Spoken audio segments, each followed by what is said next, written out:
Ազգային ժողովի նախագահը զարմանում է, երբ իրեն անընդհատ հարցնում են, թե ինչու է 44-օրյա պատերազմում հայկական կողմի կորուստների վերաբերյալ տվյալներ հրապարակել. 3833 զոհ, 191 անհետ կորած։ Ասում են 5000, ասում են 6000, 7000,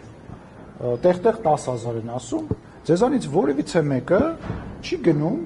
հարցում չի ուղարկում, չի մոտենում, տեսնելուց չի հարցնում, չի ասում, բա ինչի ես 1000 հայ տղա ավել սպանում այ գործիչ։ Ինչու են այնուամենայնիվ պաշտոնական թվերը տարբեր։ Քննչական կոմիտեն օրինակ 2022 թվականի մարտի 21-ին հայտնել էր, որ այդ օրվա դրությամբ 44-օրյա պատերազմի հետևանքով Արցախի հանրապետությունում եւ Հայաստանում զոհված զինծառայողների եւ քաղաքացիական անձանց ընդհանուր թիվը 3822 է։ Այդ պահի դրությամբ անհայտ էր 187 զինծառայողի եւ 21 քաղաքացիական անձի գտնվելու վայրը։ Սիմոնյանն ասում է, հնարավոր է թվերի փոփոխություններ էլի լինեն։ Մենք ունենք 191 անհայտ կորած։ Այդ մարդկանցից վարչապետի հայտարարության պահից ի վեր, պարոն Քոչարյանի հայտարարության հետ կապված նաև, այդ հայտարարությունից ի վեր ինչ որ ծնողներ այնուամենայնիվ իրենց երեխաների ԴՆԿ տեստի հիման վրա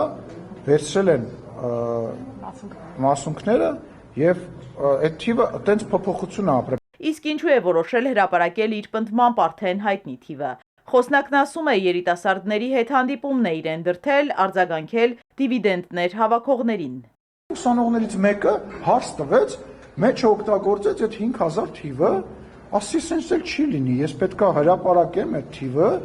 որպեսզի այս խոսակցությունը, որ ինչ որ մարդիկ փորձում են շահարկել, դիվիդենտներ հավաքել, ավարտվի։ Ասում եմ, մեր մեղքը